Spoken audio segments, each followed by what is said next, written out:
एक समय की बात है। एक बहुत ही प्यारा गांव था जिसका नाम था टिकवाजल। यहाँ के लोग आज की दुनिया से बहुत दूर हैं। यहाँ के लोगों को टेक्नोलॉजी के बारे में जरा भी ज्ञान नहीं है। इस गांव में चूल्हे पर खाना बनता है। लालटेन की रोशनी से रातों में सभी के घर में रौनक रहती है। यहाँ के लोग बड़े ही सीधे सादे हैं, लेकिन ठंडी के मौसम में बहुत ज्यादा ठंडी पड़ने के कारण पूरे गांव में बर्फ जम जाता है और इसी के वजह से यहाँ रहने वाले बुजुर्ग लोगों को स्वास्थ्य से जुड़े दिक्कतों का सामना करना पड़ता है। इस वक्त इस गांव में गर्मी का मौसम है और मंटू। मेरा नाम है मंटू। मुझे खाना खाने में मज़ा बहुत आता है। जब भी मैं खाना देखूं, मेरा दिल ये जोर से बोले, खा ले खा ले खा ले। अरे ओ, तुमको खाना छोड़कर और कुछ नहीं सोचता है क्या? तुम एक नंबर के पागल हो। अरे चिंपू, अब मेरे दिल को खाना इतना पसंद है तो उसमें मेरा क्या कसूर? हाँ हाँ, सब कसूर तुम्हारे दिल का ही तो है। अच्छा बोलो, क्या खाने का मन हो रहा है? अरे चिंपू भाई, तुम जो खिला दो वही खा लेंगे यार। क्या तुम आलू के पराठे खाओगे? आज सुबह मैंने आलू के पराठे बनाए थे, तो थोड़े बहुत बचे हैं। अरे वाह, आलू के पराठे! चलो चलो जल्दी जल्दी घर चलो। आलू के पराठों, मैं आ रहा हूँ तुमको खाने। चिंपू के परिवार में उसके दादाजी के अलावा और कोई नहीं है। कुछ साल पहले जब चिंपू 3-4 साल का था, तब ठंडी के मौसम में उसके मम्मी पापा दोनों ही गुजर गए और मंटू के घर में उसके मम्मी पापा, उसके दादा दादी सभी उसके साथ रहते हैं। मंटू के पापा का नाम राजेश है, जो कि इस गांव के जमींदार हैं। घर पहुंचने के बाद अरे भाई चिंपू, तुम्हारे दादा कहाँ गए? दिखाई नहीं दे रहे। अरे वे सुनील काका के मड़ई में होंगे। आजकल तो समय मिलने पर वही जाते हैं। अच्छा ये सब छोड़ो, ये लो पराठे खाओ। मंटू बड़े चाव से पराठे खाता है। उसे पराठे बहुत ही स्वादिष्ट लगते हैं। वाह चिंपू, मानना पड़ेगा यार, तुम सच में बहुत स्वादिष्ट खाना बनाते हो। इस आलू के पराठे के लिए तुम्हारा बहुत बहुत शुक्रिया। चलो अच्छा है कि तुमको पराठे अच्छे लगे। अब जल्दी जल्दी खा लो, क्योंकि मुझे दादाजी से कुछ बात करने भी जाना है। थोड़ी देर बाद चिंपू और मंटू दोनों ही चिंपू के दादाजी से मिलने चले जाते हैं और यहाँ पर अरे गोपाल, तुम्हारा पोता कितना संस्कारी और समझदार है। उसके मम्मी पापा के गुजरने के बाद तुमने उसका ख्याल रखा और आज तुम्हारे बुढ़ापे में वो तुम्हारा पूरा ध्यान रख रहा है। तुम सच में बहुत खुश नसीब हो। हाँ सुनील, तुम बिल्कुल सही कह रहे हो। हमारा गोपाल बहुत किस्मत वाला है। तुम्हारा क्या कहना है बिरजू? हाँ दोस्तों, तुम सब सही कह रहे हो। अरे अपना चिंपू खाना भी बहुत बढ़िया बनाता है। उसने हमको एक बार खीर खिलाया था। अब मैं क्या ही बताऊं, वो खीर इतना स्वादिष्ट था, आय हाय हाय हाय। अपने सभी दोस्तों के बातों को सुनकर चिंपू के दादाजी कहते हैं, दोस्तों आप सभी का बहुत बहुत धन्यवाद। हाँ ये बात तो सही है कि मैं बहुत खुश नसीब हूँ जो मुझे मेरे चिंपू जैसा पोता मिला है। मेरा चिंपू मेरा बहुत अच्छे से ख्याल रखता है। इतने में चिंपू और मंटू यहाँ पहुँच जाते हैं। पहुँचते ही वह दोनों सभी को प्रणाम करते हैं और फिर चिंपू अपने दादाजी से कहता है, दादाजी, ठंडी का मौसम बहुत ही जल्द आने वाला है, इसलिए मैं जंगल से कुछ लकड़ियां लेने जा रहा हूं। अभी से थोड़े थोड़े लाकर रखूंगा तो ठंडी में कम नहीं पड़ेंगे। हाँ बेटा चिंपू, तुम सही कह रहे हो, लेकिन पहले ये बताओ कि तुमने कुछ खाया कि नहीं। इतने में मंटू कहता है, अरे दादाजी पूछिए मत, इसने इतना स्वादिष्ट आलू के पराठे बनाए थे, मैं तो उंगलियां चाटते रह गया। इतने में पंचू काका कहते हैं, तुम तो बिल्कुल सही बोल रहे थे बिरजू। तुम्हारे कहने का ये मंटुआ जीता जागता सबूत निकला। अरे और नहीं तो क्या पंचू जी, हमारा चिंटुआ बहुत ही स्वादिष्ट खाना बनाता है। अरे हमने उसके हाथ का बना हुआ खाना चखा है ना, हम सब जानते हैं। इतने में सुनील काका चिंपू से कहते हैं, अरे बेटा चिंपू, एक दो पराठे हमारे लिए भी ले आते। माफ करना सुनील काका, आज के तो पराठे खत्म हो गए, पर अगली बार जब मैं पराठे बनाऊंगा तो आप सभी के लिए जरूर ले आऊंगा। ठीक है चिंपू बेटा, अभी के लिए कोई बात नहीं, पर अगली बार भूल मत जाना। नहीं नहीं सुनील काका, बिल्कुल नहीं भूलूंगा। अच्छा दादाजी, तो अब मैं जंगल से लकड़ियां लेने जा रहा हूं। अरे बेटा आज रहने दो, अभी दोपहर हो चुकी है, शाम होगी तो मैं भी चलूंगा तुम्हारे साथ। आपको मेरे साथ आने की कोई जरूरत नहीं है दादाजी, मैं अकेले ही ये सब काम कर सकता हूं, इसलिए आप यहां आराम करिए, मैं चलता हूं। इतने में मंटू कहता है, और दादाजी आप बिल्कुल चिंता मत करिए, आपके चिंपू के साथ ये मंटू भी लकड़ी लेने जाएगा, इसलिए ये बिल्कुल भी अकेला नहीं है। अबे ओ, तुम क्या करोगे मेरे साथ जाके? तुमको भला लकड़ी की क्या जरूरत आन पड़ी? यार तुम चलो पहले यहाँ से, रास्ते में बताता हूँ। फिर वह दोनों जंगल से लकड़ियां लेने के लिए निकल जाते हैं। चिंपू और मंटू की दोस्ती बड़ी ही निराली है। मंटू एक बहुत ही अमीर घर का लड़का है, पर वो हमेशा चिंपू के साथ रहता और उसकी मदद करता है। अच्छा तो बताओ, तुम्हें लकड़ी की क्या जरूरत आन पड़ी? अरे हम तो बस अपने दोस्त के साथ रहना चाहते हैं, ऐसे ही आगे तुम्हारे साथ। हाँ, मुझको तो पहले से ही पता था। अच्छा चलो, इसके लिए मैं तुम्हें कुछ बढ़िया सा बनाकर खिलाऊंगा। क्या सच में? क्या खिलाओगे? चलो, एक बार मैंने बोल दिया कुछ अच्छा खिलाऊंगा तो खिलाऊंगा, तुम चिंता मत करो। चलो अब जल्दी जल्दी जंगल से कुछ लकड़ियां लेकर घर चलते हैं। फिर थोड़ी देर में वह दोनों पास के जंगल में पहुंच जाते हैं। 1-1.5 घंटे में थोड़े बहुत लकड़ियां लेकर वह दोनों घर के लिए निकल जाते हैं और ऐसे ही दिन ढल जाती है। अगले दिन अरे बेटा मंटू, उठ जाओ, नाश्ता रेडी है। खाने का नाम सुनते ही मंटू झट से उठ जाता है और फट से फ्रेश होकर खाने के लिए बैठ जाता है।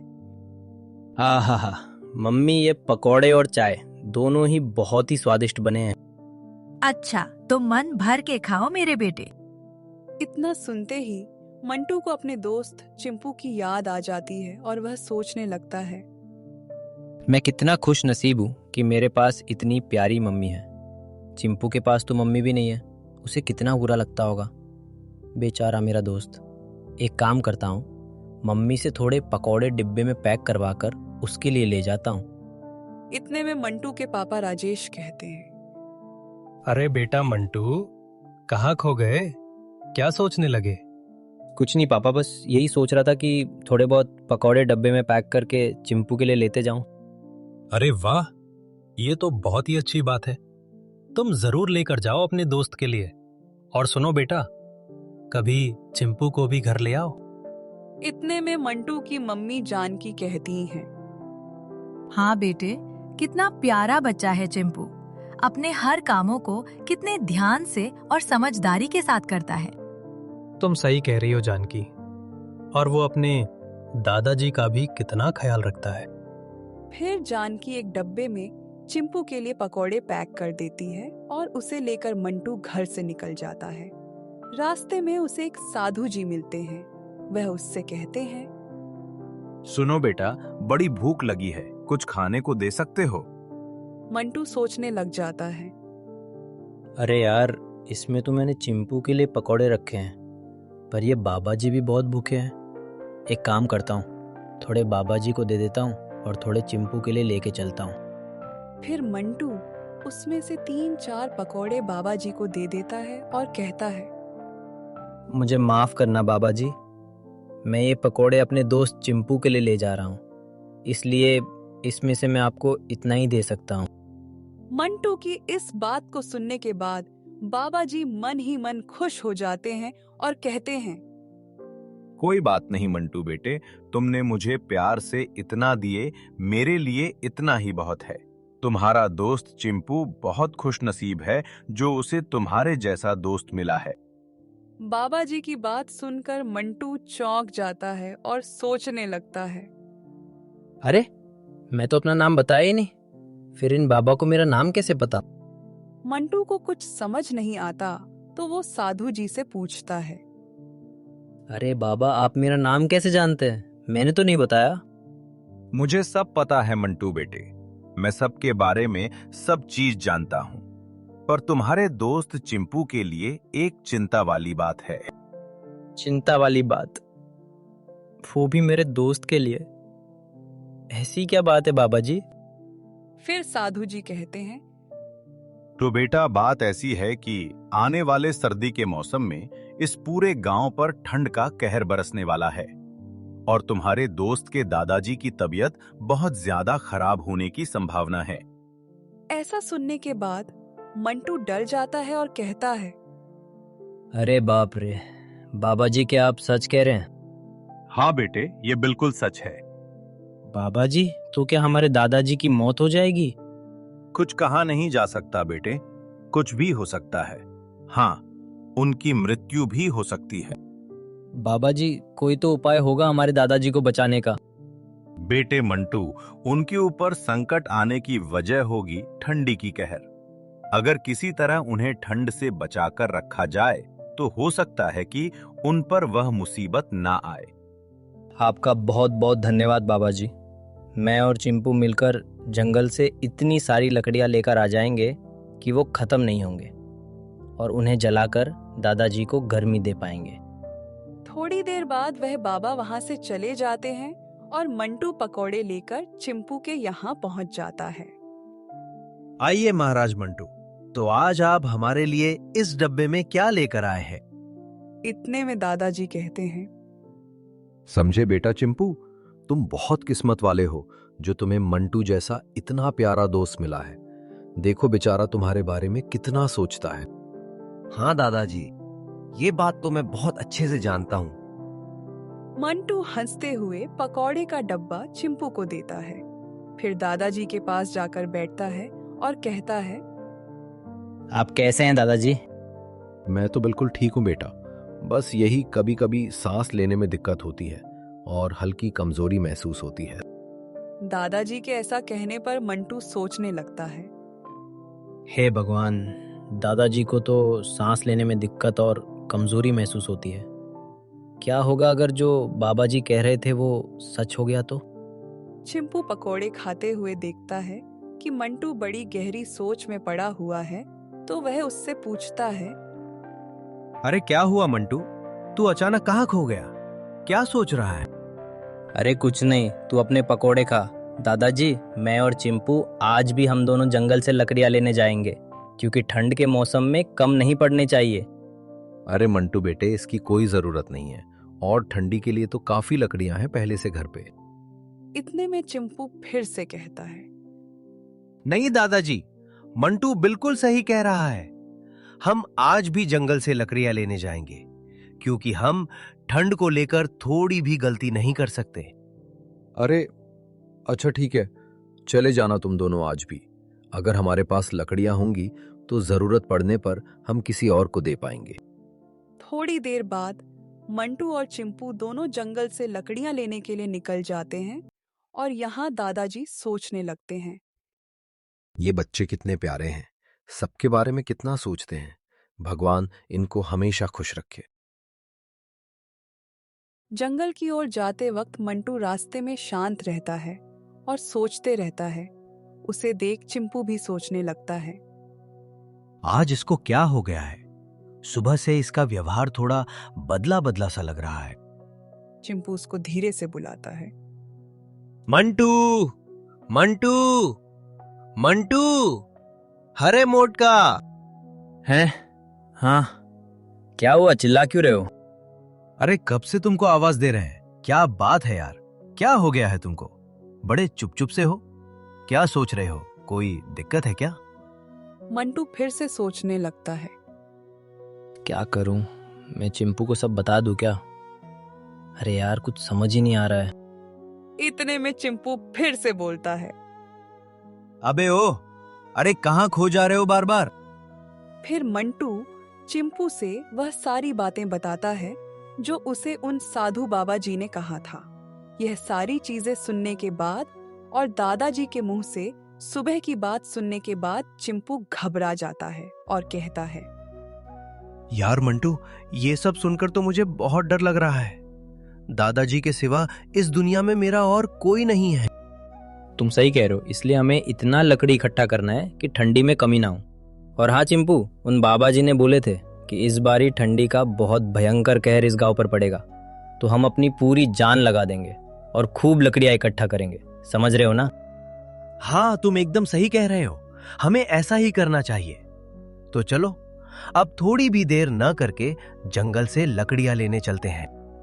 फिर वह दोनों जंगल पहुंचते हैं और 1.5-2 घंटे में ढेर सारा लकड़ियां जंगल से उठाकर वह दोनों घर के लिए निकल जाते हैं। अगले दिन दोपहर में जब वह फिर से जंगल में लकड़ियां लेने जा रहे थे, तभी दादाजी उनसे कहते हैं, अरे बच्चों, इतने लकड़ियां लेकर हम क्या करेंगे? इतने लकड़ियों की जरूरत नहीं पड़ेगी ठंडी में। तभी चिंपू दादाजी से वह सारी बातें बताता है, पर वह यह नहीं कहता कि आने वाली भयंकर ठंडी में उनकी तबीयत बिगड़ जाएगी। तब दादाजी कहते हैं, बच्चों, अगर ऐसी बात है तो मैं भी तुम्हारे साथ चलूंगा लकड़ियां लेने।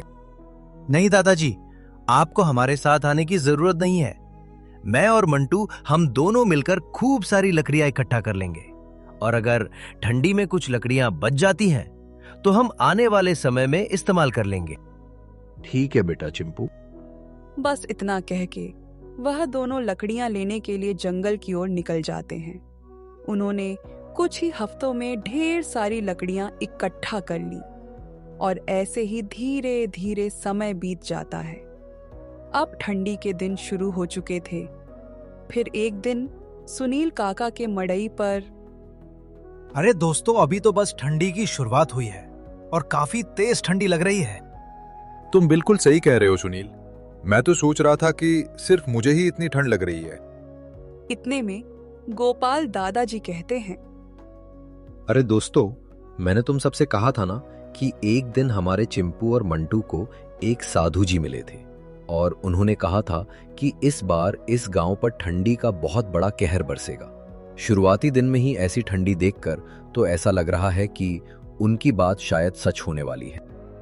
इतने में पंचू चाचा कहते हैं, क्या कह रहे हो गोपाल भैया? मेरे घर में तो लकड़ियां भी नहीं। सूखी लकड़ियां मिल पाना बहुत मुश्किल है।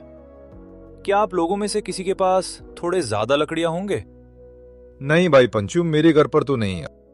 मेरे घर पर भी बहुत कम लकड़ियां हैं। फिर गोपाल दादाजी कहते हैं, अरे दोस्तों, फिक्र करने की कोई बात नहीं है। जिस दिन से वो साधु जी ने बच्चों से ये बात कही थी, वो दोनों ही जंगल से जाकर रोज लकड़ियां लेकर आते थे। इसलिए मेरे यहाँ बहुत सारे लकड़ियां पड़ी हुई हैं। आप सभी उसमें से थोड़े थोड़े ले सकते हो। फिर वह सभी ने चिंपू के घर से थोड़े थोड़े लकड़ियां ले लेते हैं। ऐसे ही धीरे धीरे कुछ दिन और बीतते हैं और अब उन साधु जी की बात सच होते हुए दिख रही थी। ठंड इतनी ज्यादा बढ़ गई कि अब बर्फीले तूफान आने लगे थे। हर घर के छत पर बर्फ जम रहे थे और अब धीरे धीरे सभी के घर में लकड़ियां कम होते जा रही थीं। फिर एक दिन पूरे गांव वाले चिंपू के घर जुटे हुए थे। इस भीड़ में मंटू के मम्मी पापा भी थे। इस भीड़ में जितने भी बूढ़े लोग थे, उन सभी ने बताया कि अब उनको ठंड से काफी दिक्कत हो रही है। सभी को सांस लेने में काफी ज्यादा तकलीफ हो रही है। ये सब सुनने के बाद चिंपू मंटू से कहता है, अरे यार मंटू, अब तो पूरे गांव वालों को दिक्कत हो रही है। मुझे तो अब बहुत डर लग रहा है और समझ नहीं आ रहा कि अब मैं क्या करूं। तुम डरो मत चिंपू, मैं मेरे पापा से कहता हूँ, वो जरूर कुछ करेंगे। फिर मंटू अपने पापा से गोपाल दादाजी के बारे में यह सारी बातें बताता है। मंटू की बातें सुनने के बाद राजेश जी कहते हैं, देखिए, आप सभी शांत हो जाइए। हाँ, इस बार गांव में ठंडी बहुत ज्यादा हो रही है, पर आप सब चिंता मत करिए, मैं कुछ करता हूँ। राजेश जी की बातें सुनने के बाद सभी शांत हो जाते हैं। तभी सुनील काका कहते हैं, मेरे दोस्तों और बच्चों, मेरे दिमाग में एक बहुत पुरानी बात याद आई है। तो बात ऐसी है कि आज से 55 साल पहले मेरे पिताजी के कहने पर मैं उत्तर दिशा की ओर गया था, कुछ काम के सिलसिले में। हमारे गांव से करीब 40 किलोमीटर दूर उत्तर दिशा में एक बहुत बड़ा गांव था। तभी सुनने में आया था कि वहां विज्ञान की बहुत सारे आविष्कारें होती रहती हैं। तो मुझे ऐसा लगता है कि ठंड से बचने के लिए शायद हमें वहां से कुछ मिल जाए। पर इसमें दिक्कत की बात यह है कि अब ठंड इतनी ज्यादा हो चुकी है कि एक दिन में हम में से कोई भी वो रास्ता तय नहीं कर पाएगा। हाँ, अगर कोई वहां जाए तो शायद कुछ ऐसा मिले जिससे हम सभी की समस्या सुलझ जाए। सुनील काका की बातें सुनकर सभी को एक सहारे की आशा मिलती है। उसी रात मंटू चिंटू के यहाँ ही सो जाता है। रात में वह दोनों बहुत ही बेचैन थे। उन दोनों को समझ नहीं आ रहा था कि क्या करना चाहिए। तभी चिंपू कहता है, मंटू, मैं सोच रहा हूं कि क्या होगा अगर मैं पूरे व्यवस्था के साथ उस शहर में जाने की कोशिश करूं तो? हाँ चिंपू, तुम बिल्कुल सही कह रहे हो, लेकिन सिर्फ तुम नहीं, तुम्हारे साथ मैं भी चलूंगा। अरे मंटू, तुम जाकर क्या करोगे? और वैसे भी ये रास्ता इतना लंबा होगा कि हम इसे एक दिन में पूरा नहीं कर पाएंगे, और तुम्हें तो हर आधे घंटे में भूख लगती है, तो तुम मेरे साथ कैसे जा सकते हो? एक काम करते हैं, तुम यहां दादाजी का ध्यान रखना, मैं अकेले ही चला जाऊंगा। नहीं, अगर तुम जाओगे तो मैं भी तुम्हारे साथ चलूंगा। इतनी मुश्किल समय में मैं तुम्हें अकेले नहीं जाने दे सकता। रही बात दादाजी की, तो गांव वाले हैं उनका ख्याल रखने के लिए। इतनी ठंड में अगर तुम अकेले जाओगे, भगवान ना करे अगर तुम्हें वहां कुछ हो गया तो। दोनों थोड़ी देर तक बात करते हैं और फिर यह तय होता है कि वह दोनों ही उस गांव में जाएंगे। दोनों पूरे रास्ते को और ठंड को देखते हुए प्लान बनाते हैं और एक लेटर लिख के दादाजी के सर के पास रखकर सुबह में जल्दी ही निकल जाते हैं। अगले दिन सुबह जब चिंपू और मंटू घर पर नहीं होते हैं तो दादाजी थोड़ी सोच में पड़ जाते हैं। फिर उनकी नजर उस लेटर पर पड़ती है। वो वह लेटर लेकर राजेश जी के यहाँ जाते हैं। रास्ते में ये बच्चे लोग कहाँ चले गए? और ये लेटर भी शायद उन्होंने ही लिखा है। फिर गोपाल दादाजी जल्दी जल्दी चल के राजेश जी के घर पहुंचते हैं। उन्होंने वह लेटर राजेश जी को दिया। राजेश जी वह लेटर पढ़ते हैं और चौंक जाते हैं। उनके चेहरे के भाव देखकर दादाजी उनसे पूछते हैं, क्या बात है राजेश बेटे, क्या लिखा है इस लेटर में? दादाजी एक काम करते हैं, पहले गांव वालों को इकट्ठा करते हैं, फिर मैं आप सभी को बताता हूं इसमें क्या लिखा हुआ है। राजेश जी के ऐसा कहने पर थोड़ी देर में गांव के सभी लोग उनके घर पर इकट्ठे हो जाते हैं। फिर उन सभी के सामने उस लेटर में क्या लिखा हुआ है वह राजेश जी बताते हैं। मेरे सभी प्यारे गांव वालों, इस लेटर को हमारे चिंपू और मंटू ने लिखा है। उन्होंने ये लिखा है कि वो दोनों पूरी व्यवस्था के साथ उस गांव की तलाश में आज सुबह निकल चुके हैं। उन्होंने लिखा है कि हम सभी को चिंता करने की जरूरत नहीं है। हमारे पास 2 दिनों का खाना, कपड़ा, आग जलाने के लिए कुछ लकड़ियां और पर्याप्त सामग्री है। यह सभी बातें सुनने के बाद गोपाल दादाजी कहते हैं, पर राजेश बेटे, बाहर इतनी जोर की ठंड पड़ रही है, वो दोनों कहाँ रुकेंगे? और वो गांव 55 साल पहले वहां था, तब से अब तक कितनी सारी चीजें बदल गई होगी, रास्ते भी बदल गए होंगे। क्या पता हमारे दोनों बच्चे कैसे होंगे? इस बात पर सुनील काका कहते हैं, तुम बिल्कुल सही कह रहे हो गोपाल भाई। इस बार की ठंड इतनी ज्यादा है कि उनको ये रास्ता पूरा करने में काफी दिक्कतों का सामना करना पड़ सकता है। देखिए, मैं आपकी बातों को समझ सकता हूं, लेकिन हमारे दोनों बच्चे ही बहुत समझदार और काबिल हैं। मुझे पूरा विश्वास है कि वो दोनों ये जरूर कर सकते हैं। इसलिए हमें जितना हो सके उतना अपना ख्याल रखना चाहिए और लकड़ियों का सही इस्तेमाल करना चाहिए। राजेश जी की बातें सुनने के बाद बिरजू काका कहते हैं, तुम ठीक कह रहे हो राजेश बेटा, इसके अलावा और हम कुछ नहीं कर सकते हैं। फिर सभी अपने अपने घर चले जाते हैं और यहाँ पर चिंपू और मंटू, हाँ चिंपू बोलो। यार बाकी सब तो हम जैसे तैसे संभाल लेंगे, पर तुम्हारे पेट का क्या? इतना बड़ा पेट है, तुम अपने आप को संभाल लोगे ना? अरे तुम समझते क्या हो यार हमको? देख लेना, इस पूरे सफर में तुमसे कम ही खाना खाने वाला हूं, इसलिए अब मेरा मजाक मत उड़ाओ। सुन रहे हो ना प्रभु, देखो आपका मंटू क्या बोल रहा है। कह रहा है कि इस पूरे सफर में वो मुझसे कम खाना खाने वाला है। चलिए हम भी देखेंगे ये महाराजा जी कैसे रहते हैं। अरे हाँ भाई, देख लेना तुम। अच्छा अब बताओ कि आज हमको कैसे और कहाँ से चलना है? हम कहाँ और कब रुकने वाले हैं। देखो यार मंटू, अभी कुछ भी कहना बड़ा मुश्किल है, क्योंकि आगे का रास्ता कैसा होगा हम दोनों में से कोई नहीं जानता। लेकिन जिस हिसाब से हम चल रहे हैं, 55 किलोमीटर की दूरी तय करने में हमको कम से कम 2 दिन लगेंगे, और ठंड काफी ज्यादा लग रही है। तो हमें चलते रहना है, आसपास नजर फिराते रहना है। अगर कहीं ठहरने जैसी अच्छी जगह दिखेगी तो हम वही रात भर रुक जाएंगे, और सुबह होते ही हम फिर आगे बढ़ेंगे। यही सब बात करते हुए चिंपू और मंटू दोनों ही उस गांव की ओर चलते रहते हैं, पर उन दोनों को जरा भी अंदाजा नहीं था कि आगे का उनका समय कैसा होने वाला है। 4 से 5 घंटे लगातार चलने के बाद मंटू कहता है, सुनो चिंपू, देखो वहां कुछ है। चिंपू वहां देखा और फिर वह दोनों उस चीज के पास जाते हैं तो उनको पता चलता है कि वह एक सेब है। अरे वाह मंटू, ये तो सेब है, इसे तुम खा लो, तुम्हें भूख लगी होगी। हम इतनी देर से लगातार चलते आ रहे हैं। नहीं यार चिंपू, मैं अकेले नहीं खाऊंगा। चलो ले चलते हैं, जहां हम रुकेंगे वही दोनों मिलके खाएंगे। पर चिंपू, मेरे एक बात नहीं समझ में आ रही है कि यहाँ पर एक सेब कैसे पड़ा है। फिर वह दोनों की नजर ऊपर जाती है और फिर वह देखते हैं कि वो एक सेब के पेड़ के नीचे खड़े हैं, और यह देखने के बाद वे दोनों बहुत खुश हो जाते हैं। अरे वाह मंटू, यार ये तो बहुत अच्छा हुआ कि हमें खाने के लिए सेब मिल गया। अब रास्ते में खाने की कोई चिंता नहीं होगी। वैसे सच बोलूं तो मुझे भी बहुत जोर की भूख लग रही है।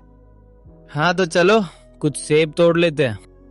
वह दोनों कुछ सेब तोड़कर अपने पास रख लेते हैं और फिर आगे की ओर बढ़ने लगते हैं। आधा घंटा और आगे चलने के बाद चिंपू, मंटू, अब थोड़ी ही देर में रात हो जाएगी, और मेरे हिसाब से आज हमें यही रुक जाना चाहिए। तुम एकदम सही कह रहे हो चिंपू, थोड़ी देर में रात हो जाएगी, लेकिन हम रात में सोएंगे कैसे? हाँ मंटू, सोने के लिए कुछ तो करना पड़ेगा। आओ चलो आसपास में देखते हैं, शायद कोई अच्छी जगह मिल जाए। वह दोनों आसपास में अच्छी जगह ढूंढने लगते हैं। ढूंढते ढूंढते ऐसे ही आधे घंटे बीत जाते हैं, लेकिन उन्हें कोई अच्छी जगह नहीं मिलती है। अब धीरे धीरे अंधेरा भी होने लगता है। चिंपू, अब तो रात होने वाली है, अंधेरा भी हो चुका है, पर हमें अभी तक कोई अच्छा जगह नहीं मिला। अब क्या करें? हाँ मंटू, थोड़ा रुक जाओ, मैं कुछ सोचता हूँ।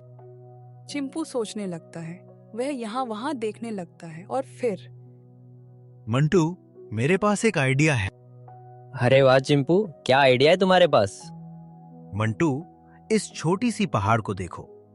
अगर हम इसमें किसी तरह खोदकर थोड़ी जगह बना लें, तो हम रात यहां बिता सकते हैं, और इसके अंदर हमें ठंड भी नहीं लगेगी, और हम जानवरों से भी बचे रहेंगे। यह सुनते ही मंटू खुश हो जाता है और कहता है, अरे वाह चिंपू, ये तो सच में बहुत ही बढ़िया आइडिया है, तुम्हारा जवाब नहीं। तुमको पता है, मैं तो डर सा गया था। मैं सोच रहा था कि क्या होगा अगर आधे घंटे में हमें सोने जैसा कोई जगह नहीं मिलेगा तो? क्या बोल रहे हो? मैं तो तुम्हारे भरोसे था कि अगर कुछ हुआ तो तुम मुझे बचा लोगे। लेकिन अब लगता है कि मुझे ही तुम्हारा ख्याल रखना पड़ेगा। तुम तो यार चिंपू, तुम्हें बस कोई चीज मिल जाए तुम तुरंत मेरी टांग खींचने लगते हो। डरता वीरता नहीं हूं मैं, ये तो तुम भी जानते हो ना। मैं तो तुम्हारे ही भरोसे हूं। अच्छा, ये सारी बातें छोड़ो, कुछ ही देर में पूरी तरह से रात हो जाएगी। उससे पहले हमें यहाँ खड्डा खनना पड़ेगा। एक काम करो, तुम आसपास से एक लकड़ी और एक नुकीला पत्थर ढूंढो, तब तक मैं यहाँ साफ सफाई कर देता हूँ। ठीक है चिंपू। फिर मंटू एक लकड़ी और नुकीला पत्थर ढूंढने जाता है और यहाँ चिंपू साफ सफाई करता है। 5-10 मिनट बाद मंटू पत्थर और लकड़ी लेकर आ जाता है। चिंपू उससे फट से एक मिट्टी खनने का कुल्हाड़ी बनाता है और खुदाई का काम चालू कर देता है। कुछ ही देर में वह दोनों मिलकर रात में रुकने जैसा जगह बना लेते हैं। अरे यार चिंपू, ये बनाते बनाते तो पसीने छूट गए। पर अच्छी बात है कि हमें एक अच्छी जगह मिल रही। अब हम यहाँ आराम से रुक पाएंगे। हाँ, तुम सही कह रहे हो। अभी क्योंकि हमने बहुत मेहनत किया है इसलिए हमें गर्मी लग रही है, लेकिन जैसे ही हमारा शरीर शांत होगा हमें फिर से ठंड लगने लगेगी। इसलिए हम यहीं छोटी सी आग जला देते हैं जिससे हमें गर्मी मिलती रहेगी और हम आराम से सो पाएंगे। पर चिंपू, ये तो पूरा बर्फ है, अगर पिघल गया तो? अरे तुम चिंता मत करो, इसका उपाय है मेरे पास। हम जमीन में थोड़ा और अंदर एक छोटा सा खड्डा करेंगे, उसमें छोटा सा आग लगाकर ऊपर लकड़ी से ढक देंगे तो कोई दिक्कत नहीं होगी। ठीक है चिंपू, फिर उसके बाद हम खाना खाने बैठेंगे। बहुत भूख लगी है। फिर वह दोनों छोटी सी आग जलाते हैं और कुछ सेब और साथ में लाया हुआ खाना खा के सो जाते हैं। अगले दिन सुबह में वह दोनों जल्दी उठकर आगे की ओर बढ़ते हैं। 4-5 घंटे लगातार चलने के बाद उन्हें कुछ दिखाई देता है। फिर मंटू कहता है, अरे चिंपू, वो देखो, शायद काका इसी के बारे में बात कर रहे थे। हाँ मंटू, लग तो यही रहा है, लेकिन अभी कुछ कह नहीं सकते। चलो जाकर वहां पूछ लेते हैं। वह दोनों जल्दी जल्दी वहां जाते हैं तो वह देखते हैं कि 55 साल पहले जो गांव था वह अब शहर जैसा बन चुका है। वे यहाँ वहाँ 1-2 लोगों से पूछते हैं पर उन्हें कुछ समझ नहीं आता है। फिर उनसे एक बूढ़े बाबा पूछते हैं, अरे बच्चों, क्या हुआ? मैं कब से देख रहा हूँ, तुम दोनों बड़े परेशान से लग रहे हो। अरे बाबा, हम टिकवा जलगांव से यहाँ आए हैं। दरअसल हमारे गांव पर इस साल ठंड का बहुत भयंकर कहर बरस रहा है, जिसकी वजह से हमारे गांव में रहने वाले सभी लोगों को बहुत तकलीफ हो रही है। खासकर बुजुर्ग लोगों को सांस लेने में दिक्कत हो रही है। हाँ बाबा, मेरा दोस्त बिल्कुल सही कह रहा है। हमारे गांव में रहने वाले सुनील काका ने हमसे कहा है कि इस गांव में शायद हमें ऐसा कुछ मिल जाए जो हमें इस ठंड की कहर से बचा सके। अरे बच्चों, शांत हो जाओ, मैं तुम्हारी जरूर मदद करूंगा। मेरा नाम गोपाल है और मैं यही का रहने वाला हूं। चलो, तुम दोनों मेरे यहाँ चलो, थोड़ी देर आराम कर लो, फिर मैं तुम्हें ठंड से बचने के लिए एक चीज दूंगा। यह बात सुनते ही चिंपू बोला, क्या आपका भी नाम गोपाल है? दरअसल मेरे दादाजी का भी नाम गोपाल है। फिर चंपू भावुक हो जाता है और सभी बातों को अच्छे से बताता है। सभी चीजें बताने के बाद, हाँ बाबा, इसलिए हम यहाँ ज्यादा देर नहीं रुक सकते। पता नहीं इस वक्त हमारे गांव वाले लोग कैसे होंगे। वह गोपाल बाबा उन दोनों की सभी बातों को बहुत अच्छे से सुनते हैं, समझते हैं और फिर उन्हें अपने घर ले जाते हैं। थोड़ी देर बीतने के बाद गोपाल बाबा उन सभी के सामने एक छोटा सा डब्बा लाते हैं और कहते हैं, देखो बच्चों, यही है वो चीज जो आप सभी को ठंड से बचाएगी। मंटू और चिंपू वह डब्बे को देखकर हैरान हो जाते हैं और पूछते हैं, बाबा, ये डब्बा क्या है और ये हमें ठंड से कैसे बचाएगी? बच्चों, इसे हीटर कहते हैं। इसे बिजली से चालू करना पड़ता है और फिर ये अपने आसपास गर्मी फैलाता है। ये है इसका बैटरी जो इसे बिजली देगा। इसकी मदद से हीटर चालू होगा और फिर तुम्हारे पूरे घर को गर्म रखेगा, जिससे तुम ठंड में भी खुद को गर्म रख पाओगे। क्या सच में बाबा, इस एक छोटे से डब्बे में ऐसा क्या है जिससे हमारा पूरा गांव इस ठंडी के कहर से बच सकता है? फिर गोपाल बाबा हीटर के सभी मैकेनिज्म को समझाते हैं।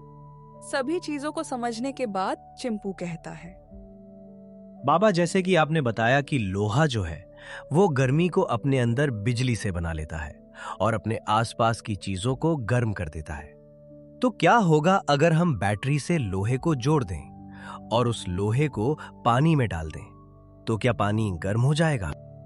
चिंपू की बातों को सुनने के बाद गोपाल बाबा थोड़ी देर सोचने लगते हैं और फिर कहते हैं, बेटा चिंपू, इसके बारे में तो मैं आज तक नहीं सोचा था, लेकिन तुम सही कह रहे हो, ऐसा हो तो सकता है।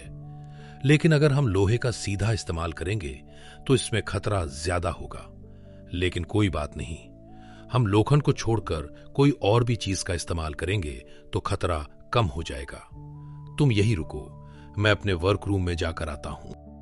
इतना कहकर गोपाल बाबा अपने वर्क रूम में चले जाते हैं। 20 से 25 मिनट बाद वह एक चीज को हाथ में लेकर वापस आते हैं और कहते हैं, अरे बेटा चिंपू, जो तुमने आइडिया दिया था उसी की मदद से देखो, मैंने ये पानी गर्म करने का मशीन बना दिया है और ये काम भी कर रहा है।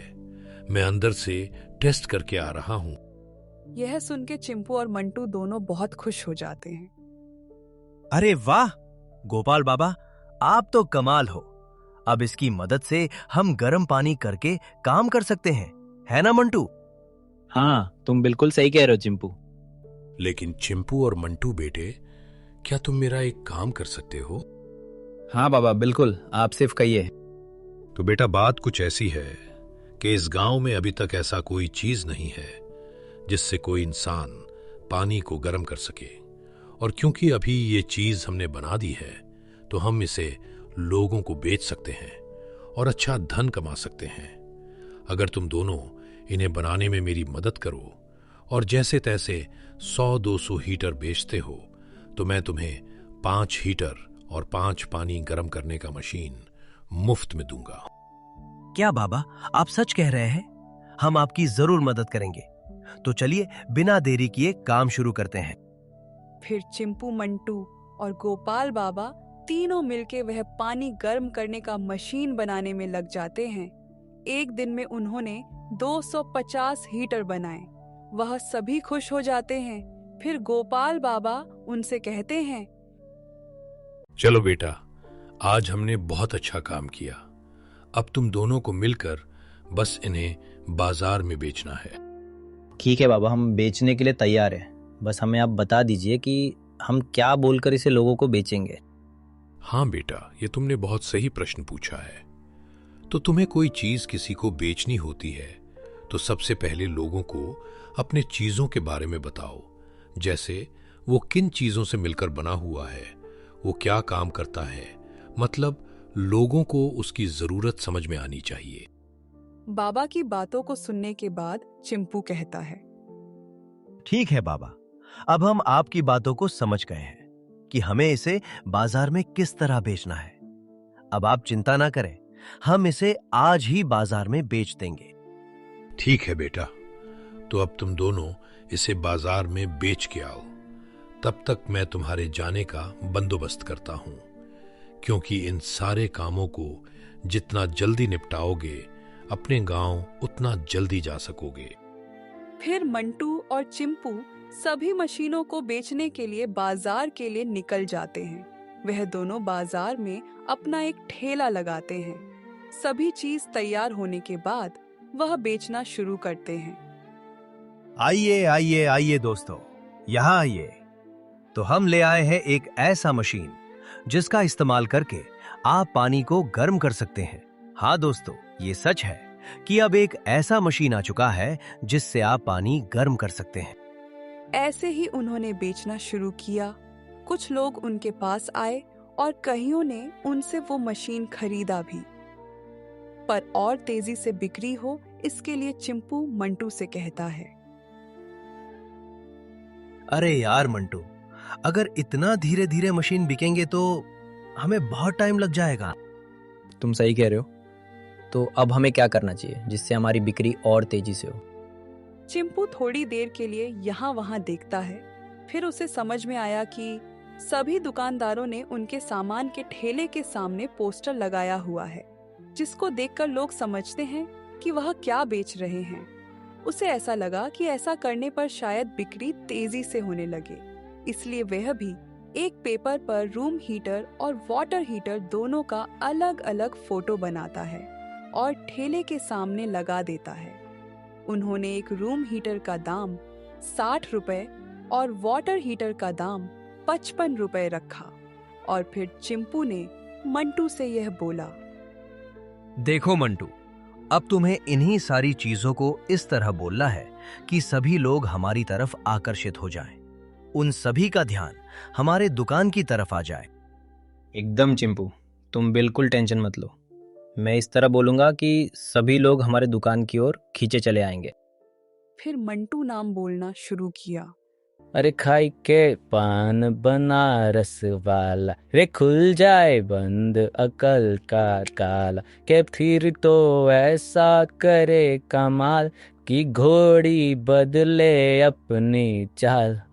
आइए दोस्तों आइए। अरे ओ भैया यहाँ आओ, ये देखो हम क्या लाए हैं।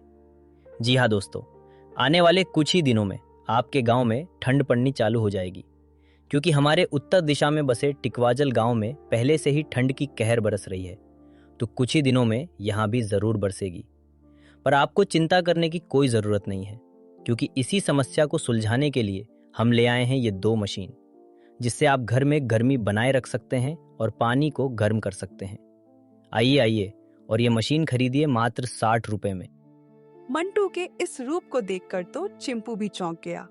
उसके ऐसा बोलने पर वहां मौजूद सभी लोग उस ठेले के पास आते हैं और उस मशीन के बारे में सुनकर चौंक जाते हैं।